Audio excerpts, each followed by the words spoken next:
Under that, we saw about kingdom Monera, Protista, fungi, then kingdom Plantae and Animalia, and what are the characteristic features of each of these kingdoms. So I hope you are clear with all these kingdoms. So we'll just see the main features and then we'll go on to today's topic, that is about viruses. So under the 5 kingdom classification, we saw about kingdom Monera, which are nothing but prokaryotes. All the primitive prokaryotes come under kingdom Monera. And then under Protista, we saw mostly unicellular eukaryotes and then multicellular organisms, that is kingdom fungi, Plantae and Animalia. So all these kingdoms we saw in detail, but there are some organisms which are not mentioned in the 5 kingdom classification. So what are those organisms? So viruses. So I hope you know a lot about viruses. So they are shaking the whole world. So I think you know a lot about viruses, and also you're curious to know about more about the viruses, particularly this coronavirus. It's now affecting everyone's life. So about viruses, when you see viruses, so what do you know about viruses? Why are they not mentioned in the 5 kingdom classification? Because they are also the organisms and they are causing diseases, but they are not mentioned in the 5 kingdom classification. Why it is not considered under 5 kingdom classification? Because these viruses and viroids and prions, they are all non-cellular and not truly living organisms. That is, they are not truly living in a sense because they cannot live on their own. So they are non-cellular and not truly living. So they are not included in the classification, and we can also call it as a living chemical. We can call this viruses as a living chemical. Why are we calling it as a living chemical? Because if it is in a test tube, if a virus is in a test tube, it is not able to cause any infection. So it is just like a chemical. And why are we calling it as a living chemical? But if it is inside the host, that is, if it is on some other organism, then you are calling it as a living microorganism. So it is called the living chemical. So they have the characteristics of both as a living organism and also as a non-living object. Like, so what are the properties of virus that distinguish it from the other living organisms, and what are the properties that distinguish it from the non-living objects? So we'll see the properties of viruses in detail, and then we'll see about the different types of viruses. So first we'll see the properties. That is how the virus is similar to a living object. So how it is similar to a living organism. So the first main feature is it is having the genetic material. So what do you mean by the genetic material? That is, it is having either DNA or RNA. So deoxyribonucleic acid or ribonucleic acid. So that is one of the main feature that distinguish the non-living object from a living organism. So the virus is having a genetic material, DNA or RNA. So it is a living organism and it is able to mutate. So it's had the potential to change. That is, we are seeing that one strain of the virus is now developing into another strain. So it is the ability to mutate, which is one of the property existing living organism. And then it is transmitted. It has the capability to transmit. It is transmitted from one host to another. So it is transmitting from one host to another. That is, it is infectious and it is easily spreading from one organism to the another organism. And then the next main feature is it is capable of causing disease.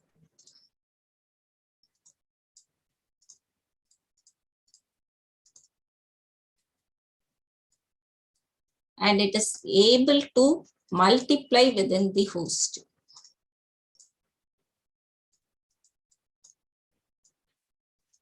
Multiply within the host.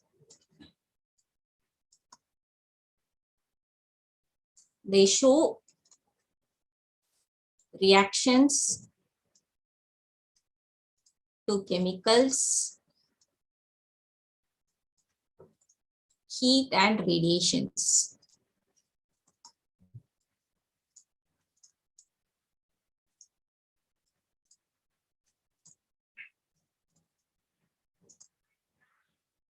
Another main important property is when we compare the DNA and the protein of viruses with the higher organisms, they are similar. DNA and protein of viruses are similar to higher organisms.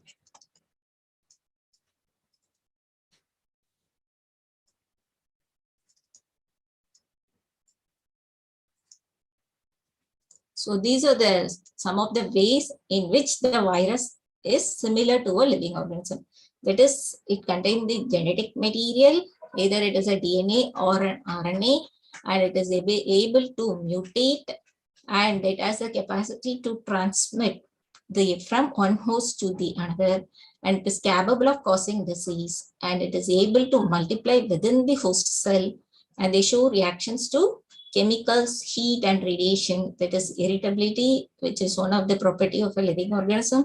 And then if you compare the DNA and protein of viruses to that of other higher organisms, they are similar in the composition, and also the structural similarity is there. So these are the ways in which a virus is similar to the living organisms. So in what ways it is similar to a non-living object?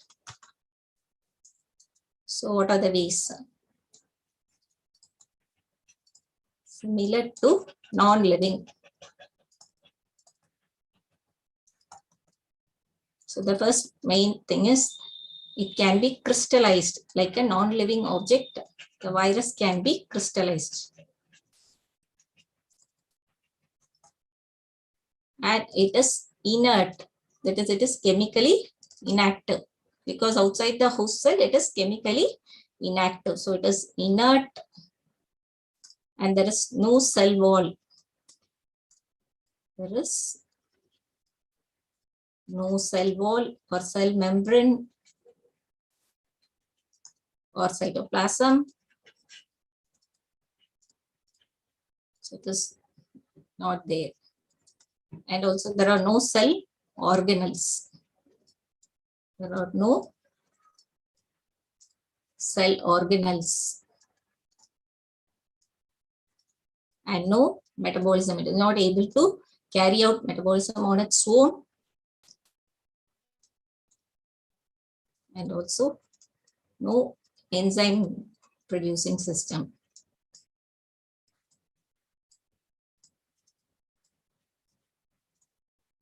So if it is a living organism, means it should have the cell wall, or a proper cell structure should be there. That is, the cell should have the cell wall, and the cytoplasm and the cell organelles should be there to carry out the functions, and the metabolic reaction should take place, and it should be capable of producing enzymes so that it can replicate.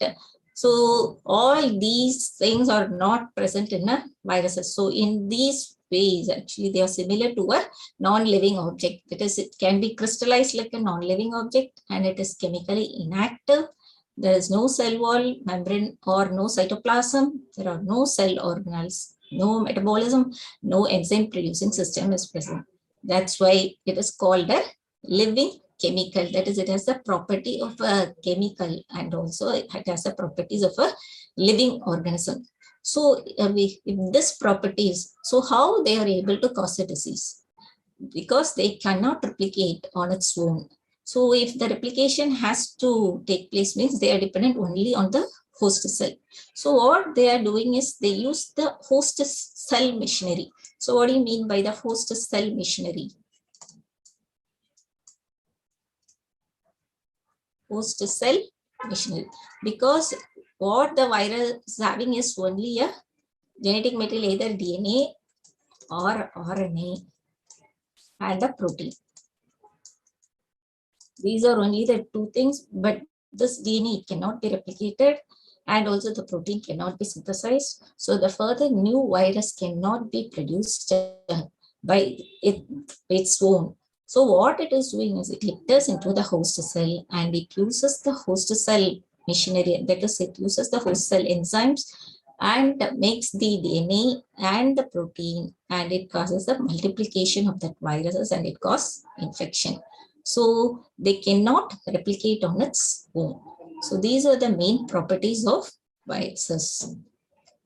So next we'll see about the different properties. That is, they have this we saw already, they have an inert crystalline structure outside the living cell. So outside the living cell, they are just like a non-living object and they can be crystallized.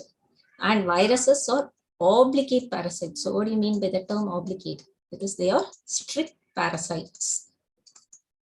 They are only parasite. That is dependent only on the host cell and they cannot live on its own. So they are strict parasites. And when they infect a cell, they take over the machinery of the host cell to replicate themselves, killing the host. So what is happening? They uses the host cell machinery, or that is machinery in the sense that enzymes and also other raw materials which are required for the replication. They uses it from the host cell. The host cell is a cell which that is if the virus infects a particular cell, that is called the host cell. So it uses the raw materials from those host cell to replicate themselves and killing the host. So it causes the death of the host by rapid multiplication. So these are the main characteristics of viruses. So who named the virus? It's Louis Pasteur who gave the name virus, means venom or poison. So it is a poison. Louis Pasteur is one who named the virus. Then next is the scientist, that is Ivanovsky. He discovered virus. So what he discovered, how he discovered the virus is that he recognized the certain microbes that cause mosaic disease of tobacco. So in the case of tobacco plants, that mosaic disease is nothing but there will be rolling of leaves and also pattern, like a mosaic pattern in the leaves of the tobacco. So that is called the mosaic disease. There will be patches of infection by this virus that is called the tobacco mosaic virus. Tobacco mosaic virus or TMV. So in this TMV, in the leaves, if you take the leaf, there will be patches like a mosaic pattern. So it is called the mosaic disease of tobacco, and they were smaller than bacteria because he passed that he took the extract from those plants which are infected with the leaves which are infected with the virus, that is tobacco mosaic virus, and if it is passed through the bacterial filter. So the bacterial filter, what it will do, it will retain the bacteria. So the size will to retain the bacteria. So what he did is he passed the liquid through the bacteria proof filter. So that filtrate will not contain bacteria because it will retain the bacteria. So even after the removal of bacteria, that extract he got, that is having some infectious agent. He found that so some other microorganism other than the bacteria is causing the disease. So he found that they are smaller than the infectious particle is smaller than bacteria because they passed through the bacteria proof filters. So this is an important finding and it was found by Ivanovsky. So what he found that some organism which is smaller than bacteria is causing the infection in tobacco plant and cause the disease, mosaic disease of tobacco. And then the next scientist, Beijering, what he demonstrated, he found that the extract of the infected plants of tobacco could cause infection in healthy plants. So whenever that extract is sprayed onto the healthy plant, that healthy plant also gets infected. So the extract of the infected plant of tobacco could cause infection in healthy plants and call the fluid as contagium vivum fluidum. It is an infectious living fluid. So he called it as an infectious living fluid or contagium vivum fluidum. So Bejering showed that it is infectious. And Ivanovsky, he said that some small organism than the bacteria is causing infection. And Bejering showed that this is infectious. That is, it causes infection even in healthy plants. Okay. So next is by Stanley. He showed that viruses could be crystallized and the crystals consist largely of proteins. So out of the nucleic acids and proteins, here he showed that only the proteins constitutes a major proportion. So Stanley showed that viruses could be crystallized and the crystals consist largely of proteins. So these are the different scientists' contributions to the discovery of viruses and how it causes infection. So regarding the structure, the virus is a nucleoprotein. So what do you mean by nucleoprotein? That is, it contains nucleic acid and the protein. So it has a protein coat. The protein coat is called the capsid, and the genetic material of the nucleic acid, which may be either a DNA or a RNA, that is deoxyribonucleic acid or ribonucleic acid. But no virus contains both RNA and DNA. It will have either DNA or RNA, and it won't have both DNA and RNA. And the genetic material is infectious. So only this genetic material, that is DNA or the RNA, is responsible for causing infection. So we'll see about the structure. For example, this is the structure. In the middle is the nucleic acid. The middle is the nucleic acid, which is surrounded by the protein, that is capsid. But in case of some viruses, they are surrounded by an envelope, which is made up of lipid. So the structure of the viruses varies from different types. Like some viruses will have the envelope, and some viruses are called the non-enveloped viruses. So next we'll see about the different types of viruses. So we can classify the viruses based on the different characteristics. For example, if type of the nucleic acid that is present. So if the virus is having the DNA, then it is called the deoxyviruses. And if it is having RNA, it is called the riboviruses. So this is based on the type of nucleic acid that is present. So you saw that either it will have a DNA or the RNA. So based on the type of nucleic acid. So in the case of deoxyviruses, it is the DNA. So DNA is mostly double-stranded DNA, but occasionally it may be single-stranded. And in the case of RNA, it is single-stranded RNA is the common thing, and occasionally it may be a double-stranded.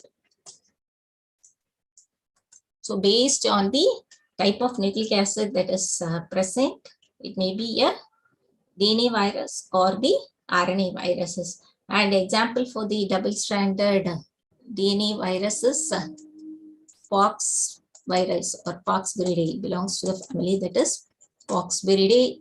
Smallpox, that virus and all, it comes under the double-stranded DNA, and it is an enveloped virus. That is, it have the outer envelope is present, which is made up of lipid. And in the case of single-stranded RNA virus, envelope, it is with envelope, we can say as a coronaviridae. So this coronavirus, it comes under the enveloped virus with the single-stranded RNA. Coronavirus, it belongs to the family Coronaviridae. and also you can say paramyxoviridae.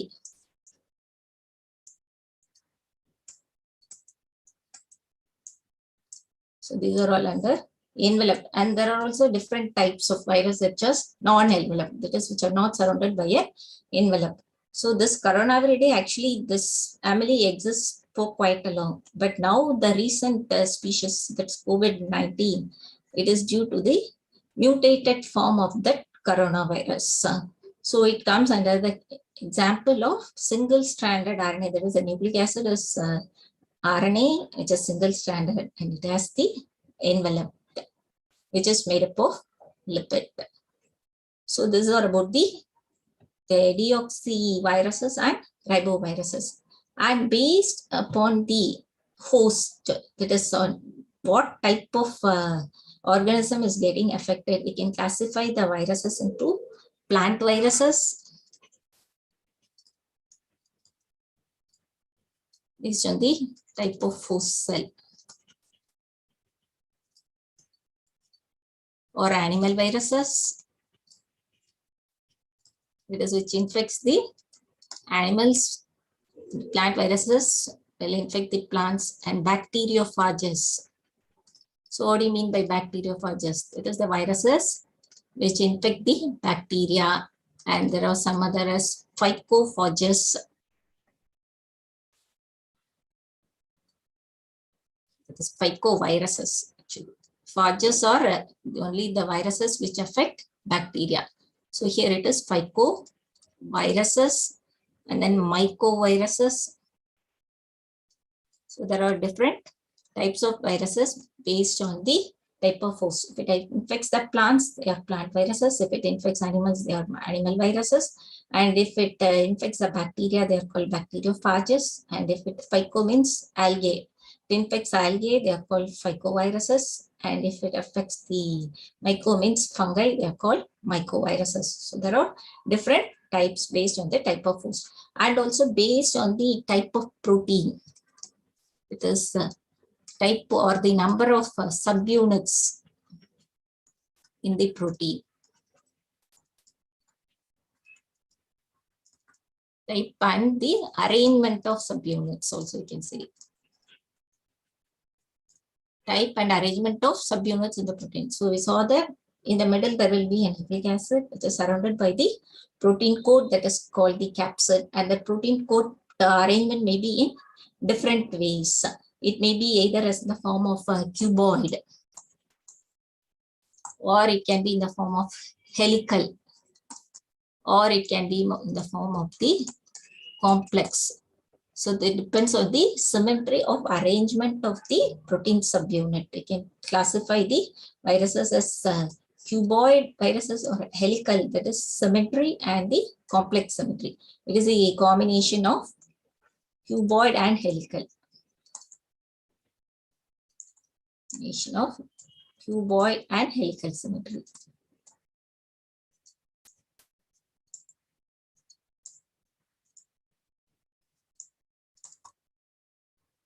And also another classification that we saw based on the presence or absence of envelope. Based on the presence or absence of envelope. So they can be called enveloped viruses and non-enveloped viruses. And also on the basis of molecular weight, we can classify. So the first type of classification is based on the type of nucleic acid, and second is based on the type of host, and then based on the arrangement of subunits in the protein like cuboid, helical, and complex symmetry, and also based on the presence of absence of envelope. We can say it as an enveloped virus or the non-enveloped viruses. So there are different types of classifying the viruses. So generally viruses that infects plants, so if it is infecting the plant, they have single-stranded RNA. So mostly it is single-stranded RNA. For example, this is the structure of tobacco mosaic virus. So this is the single-stranded RNA that is present in the spiral form or the coiled form, and it is surrounded by the protein coat, and this is called the capsid. The protein coat is called capsid, and the individual subunits, they are called capsomeres. Called capsomeres. So this is an example for a plant virus, that is tobacco mosaic virus. So generally all the plant viruses will have single-stranded RNA. So the viruses that infect animal have either single or double-stranded RNA or double-stranded DNA. So it may be a DNA virus or a single-stranded RNA or a double-stranded RNA. So example for the double-stranded DNA viruses, Pox virus, we can see, and then single-stranded RNA is, we saw this coronavirus and also polio virus. Are all example for the single-stranded RNA virus that cause disease. And then bacteriophages, the viruses that infect bacteria that usually have a double-stranded DNA. So we have to be clear in this. So many questions may come in this thing, whether viruses that infect plants. So what type of nucleic acid will be present? So we have to be clear that they are single-stranded RNA. And then bacteriophages, that is the bacteria, viruses that infect bacteria. So what type of nucleic acid we could have? So usually they have the double-stranded DNA. So this you have to be clear about the type of nucleic acid that is present. So and then the protein coat capsid is made of small subunits that is called capsomere. That's what we saw.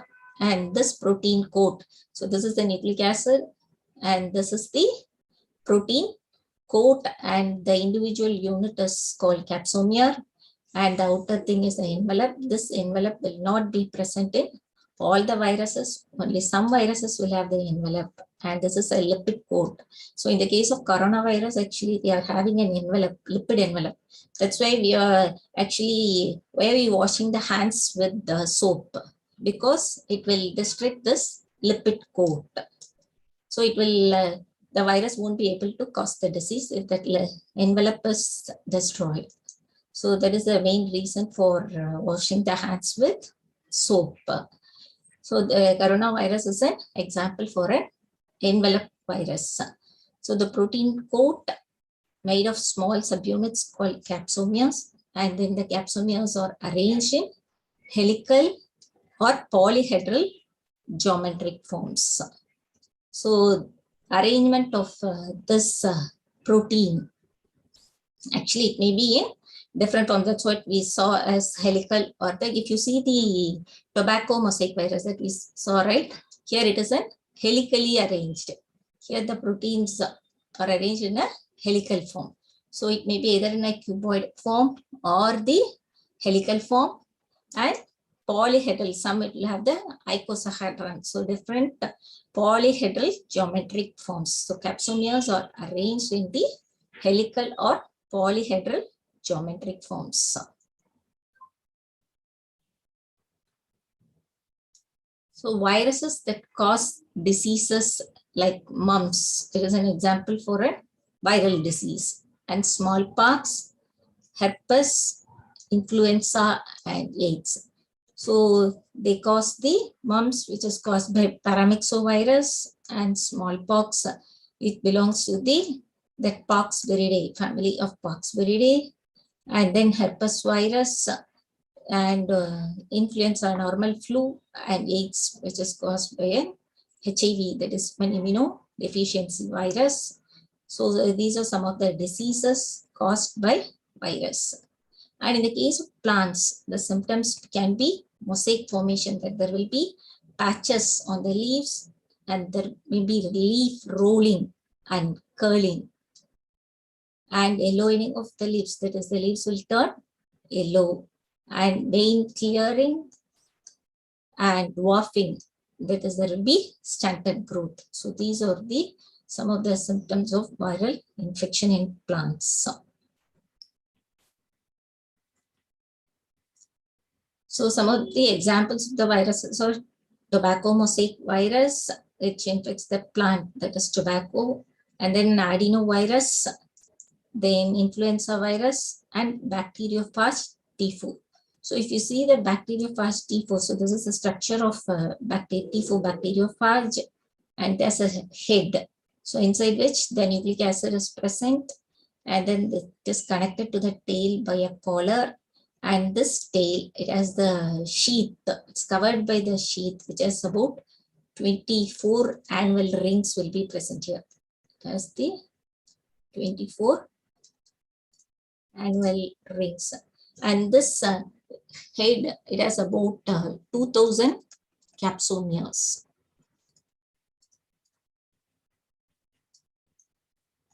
And the main nucleic acid that is present in the bacteriophage is double-stranded DNA. So the protein coat has about 2000 capsomere, and it is connected to the tail by a collar, and it is covered by the sheath, and it has 24 annual rings, and at the base there is a base plate which is connected to 6 long tail fibers. And what happens here is these tail fibers, they help in the attachment of the virus to the host, that is bacteria. So these tail fibers, they attach to the host cell, that is bacterial cell. Then, so the first step is the adsorption. And then what happens after it is getting attached to the host cell? Then there occurs a penetration of genetic material. So what happens here is the genetic material is here, that is double-stranded DNA. So it enters into the host cell. Penetration of the genetic material. After entering, synthesis of phage components. Synthesis of phage, that is viral components. This virus cannot synthesize on its own. So after entry, what happens? It is synthesizing the viral components of the bacteriophage component with the help of the bacterial host cell. That is a host cell here. So with the help of the enzymes that are present in the bacteria, they synthesize this viral components, that is the DNA and protein. Then occurs the maturation and assembly.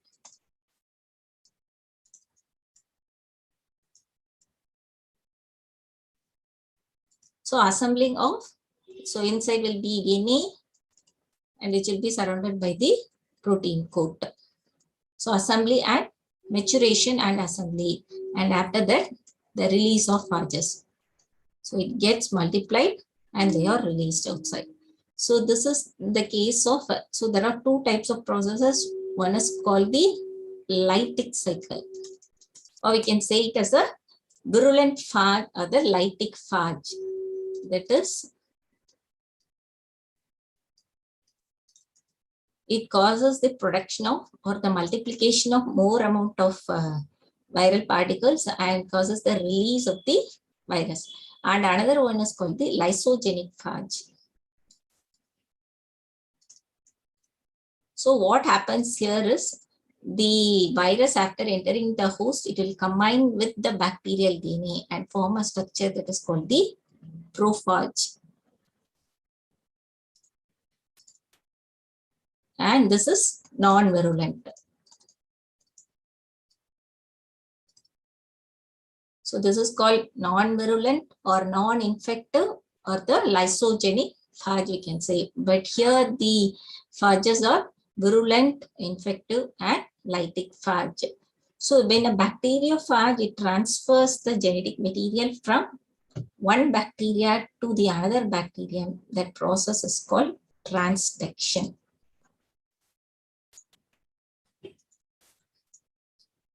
So these are the ways in which the bacteriophage that enters into the bacteria and it causes the infection. That is, it may cause the multiplication of more phages, or it may integrate with the bacterial DNA and form a structure called prophage, and it actually transfers the genetic material from one bacteria to the other. Okay. So these are about the viruses. So I hope you are clear with viruses. We saw about the different properties of viruses. That is, what are the characteristic features of viruses as living organisms, and what are the characteristic features as a non-living object, and about the different types of viruses, and about the structure of viruses and how they cause the infection. Okay, so next we'll see about viroids. So what are viroids? How they differ from viruses? It is an infectious agent. So viroid is an infectious agent with a free low molecular weight RNA. So viroids contain RNA and it causes infection.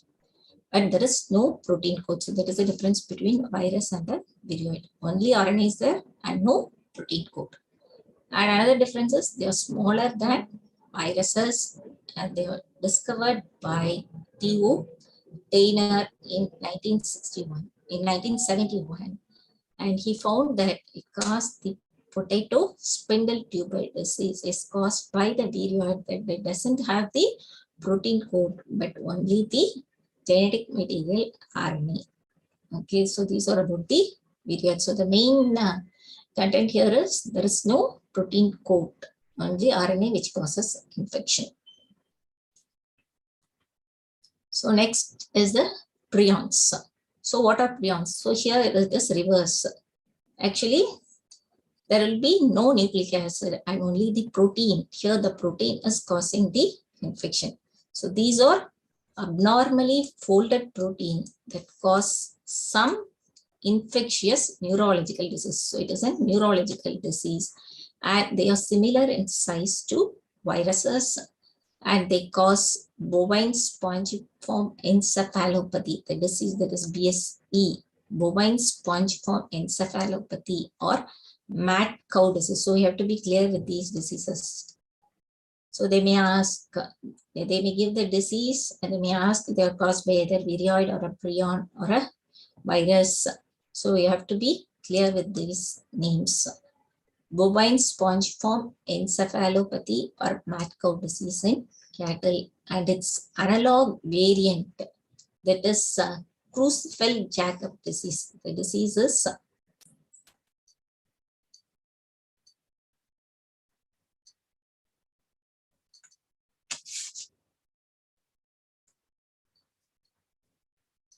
which is also called the CR-Jakob disease, that is Creutzfeldt-Jakob, which is abbreviated as CJD.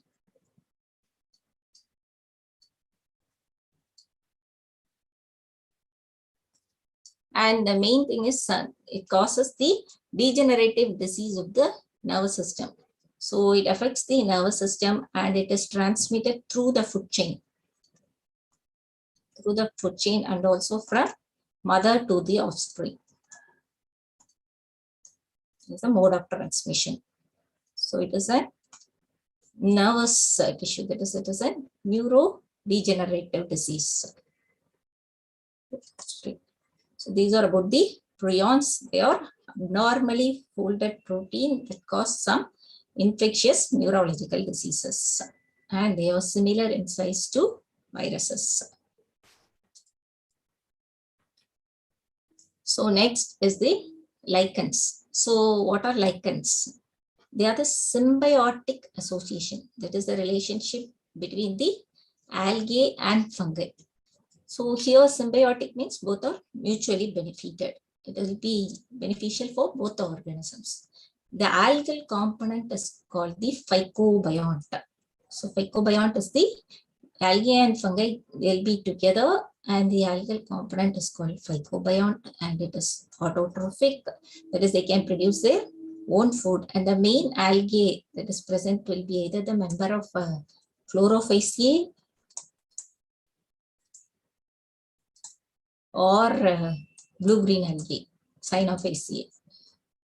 The algal component usually will be either a green algae or a blue-green algae. And the fungal component is mycobiont.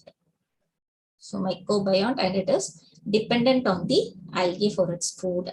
And here the fungal component usually it will be an ascomycete or a basidiomycete.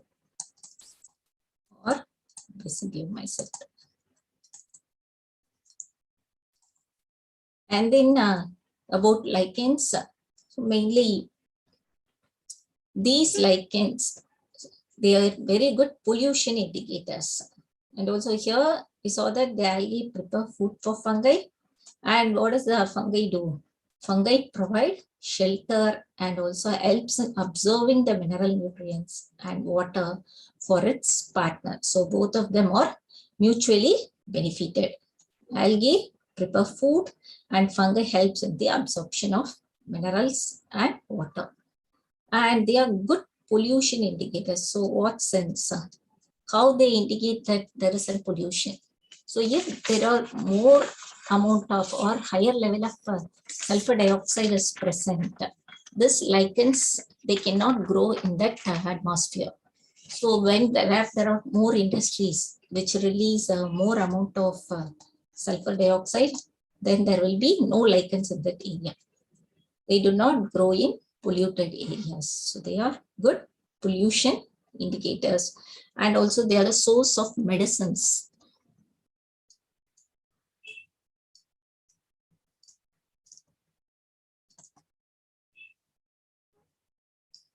So these are the main role played by lichens. So both the algae and fungi are feeder, and they are the source of medicine, and they are very good pollution indicators. And then there is another one relationship, symbiotic relationship. It is called mycorrhiza.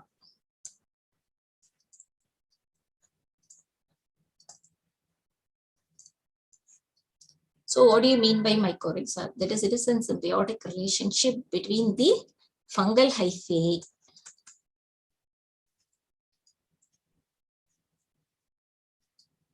and the roots of higher plants. The roots of higher plants. So here what will be the interaction? What is the role of fungi here? The fungal hyphae, they'll absorb the nutrients from the roots of higher plants. They get their food from the plants.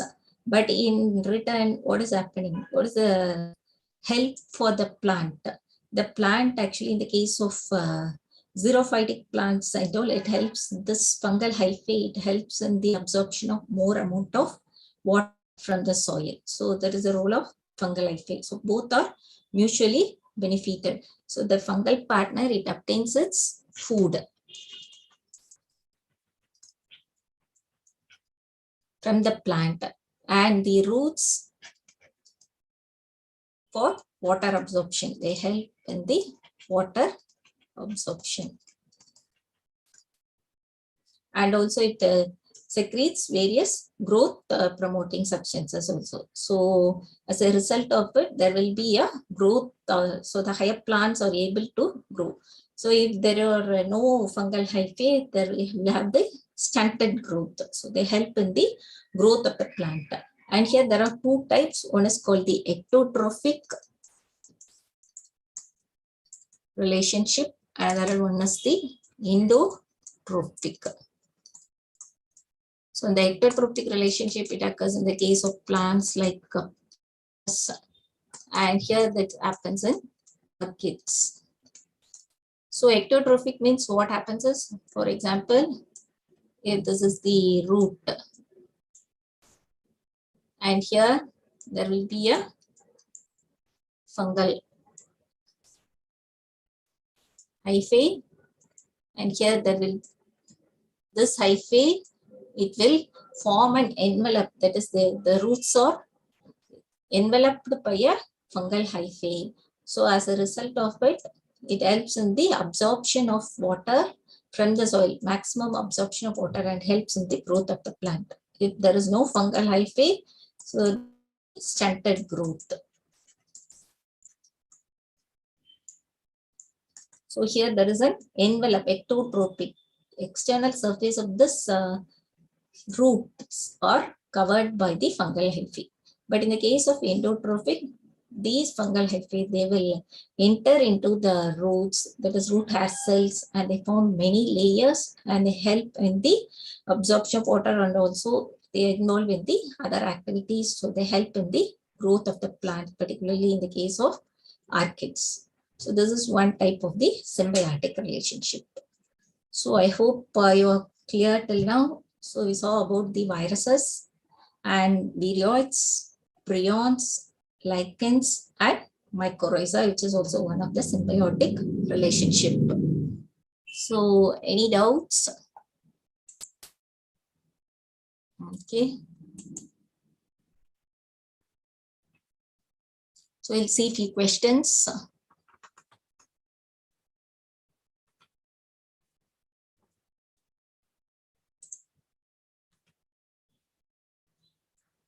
Viruses did not find a place in classification since they are not truly living. They are obligate parasites. They are cellular. They are hyperparasite. Okay, clear? Nandini and also Ashu.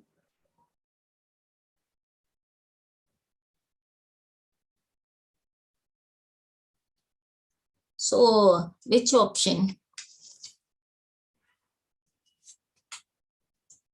No, actually here, why are they not placed under a category? That is, they did not find a place in classification, it is written.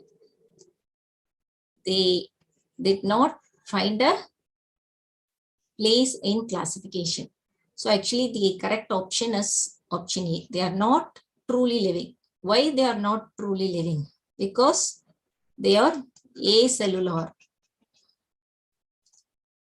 It is not as an obligate parasite. That is not the main reason. And they are cellular. They are actually acellular and they are hyperparasite.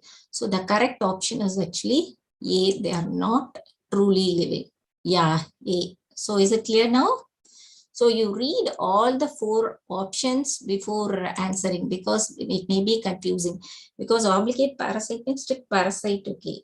But on what basis the classification is happening? Because even in the, when you take the Monera and Protista, the main feature there is the prokaryote and the eukaryote, all based on the cell structures. The main classification is based and on the different properties. So here they are acellular and they are not truly living. So they are not finding a place in the classification system. Okay.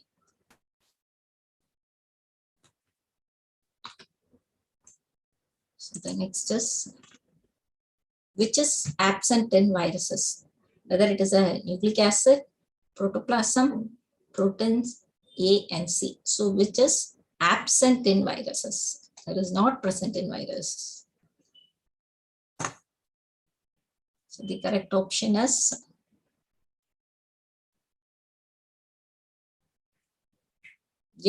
option B is correct, Nandini. Ashu, A, it is given as absent in viruses. We saw till now, no, about the type of nucleic acid that is present. So nucleic acid is present in viruses. What is nucleic acid? It is DNA or RNA is present in virus. And we also saw the presence of protein, that is capsid. So both are present in viruses. So A and C also will not come.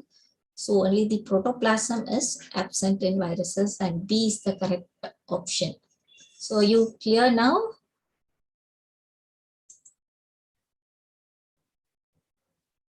So are you clear, Rashu, now? Yeah.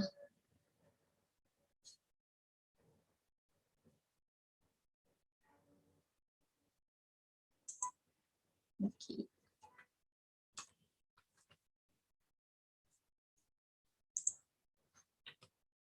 The term virus was given by D.J. Ivanowski, Pasteur, Beijering, and Stanley. So we saw about the different scientists who did studies on viruses. You read the question. The term virus was given by. Oh, it is not option A. Actually, what Ivanowski found? Ivanowski found that the some organism which is smaller than bacteria is causing the disease. So the term virus was given by Pasteur. Yeah. So now you're clear? The term virus was given by Pasteur. So B is the correct option. So Ivanowski is the person who just said that some small organism is causing, smaller than bacteria is causing the disease. So these are not the correct answers. And Bejering, what did he say? It is infectious. And Stanley, he crystallized the virus. So the correct answer is B. Pasteur, the term virus was given by Pasteur. Okay. Next question. So which of the following statements is false about the viruses? So we have to see false. Viruses are obligate parasites. Virus can multiply only when they are inside the living cells. Viruses cannot pass through bacterial proof filters. Viruses are made up of protein and DNA or RNA, and never both DNA or RNA. So what is the correct answer for this?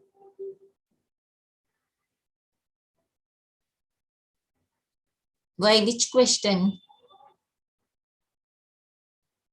Fourth from option. Actually, the correct answer is for this is option C. Yeah, Nandini, you are right. And in the case of Anupam, so what is the thing? Viruses are, so you'll see the explanation for this. Viruses are obligate parasites. So they are strict parasites. They depend on the host cell. So this is correct about the virus. Viruses can multiply only when they are inside the living cells. So this is also the correct option, because only when inside cells they can multiply. If it is outside, they cannot multiply. But here, if you see, viruses cannot pass through the bacterial proof filters. So actually viruses are so small than the bacteria. Since they are smaller, so small and smaller than bacteria. Smaller than bacteria. So what? They can pass through bacterial proof filters. So this is false actually. So this is the false statement. But if it is given as viruses can pass through bacterial proof filters is the correct thing. And this viruses are made up of protein and nucleic acid. So this is also correct. So are you clear? Okay.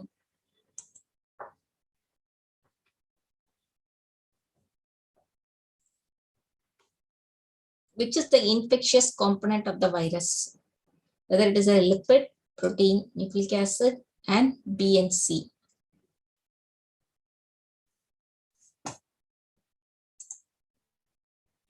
Yeah, option C is correct. Nucleic acid is the infectious component of the virus. Yeah, good, Nandini. Nucleic acid is the infectious component. And protein of viruses is called, it is a capsid, capsomere, core, and envelope. So it is the correct option in this. Yeah, option A is correct. Good. Because protein coat, the full protein coat is called capsid. So sixth option A is correct. But this protein, they are made up of subunits that are called capsomere, and core and envelope is the outer part that is usually made up of lipids. So capsid is the correct option. So okay. Are you able to follow then? Is it easy?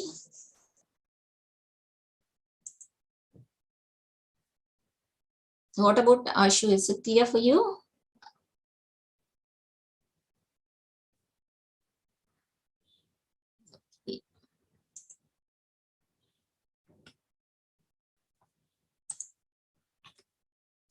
In 1971, T.O. Dehner discovered a new infectious agent that was smaller than viruses.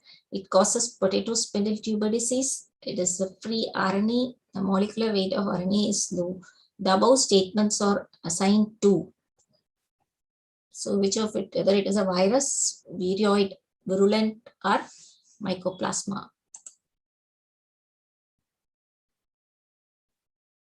Yeah, option B is correct. No, it is not virulent.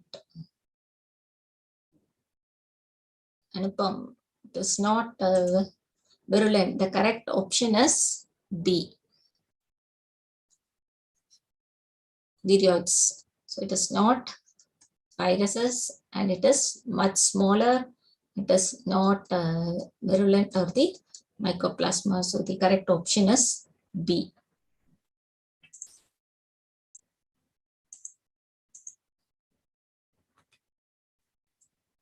So which of the following shows coiled RNA strand? It is the RNA strand that is coiled and capsular. Whether it is a poliovirus, tobacco mosaic virus, measles virus, and retrovirus. Yeah, correct. Option B. So tobacco mosaic viruses. This poliovirus, though it is also contain the RNA virus, but here it is the coiled RNA strand that is present only in tobacco mosaic virus and not in other viruses. Okay, so I hope you are clear with this. Right? Any doubts in this? Yeah. So no doubts.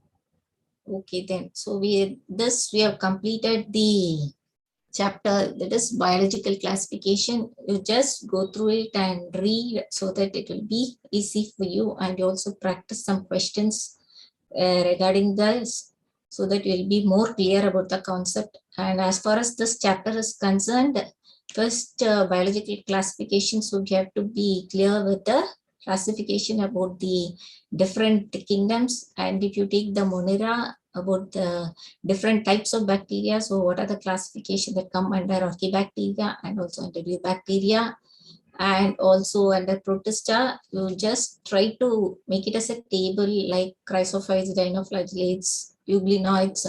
So, and what are the characteristic features of those types, so that it will be easy for you to study. And even in the case of fungi, make a table for all types of fungi about the mode of asexual reproduction and what types of spores are formed, and also about the different characteristic features, because the same type of things only will be covered in all different types like phycomycetes and then ascomycetes, basidiomycetes and deuteromycetes. About the asexual spores, what type of asexual spores, whether it is a sporangiospore or it is a gonadia, and then ascospores or basidiospores.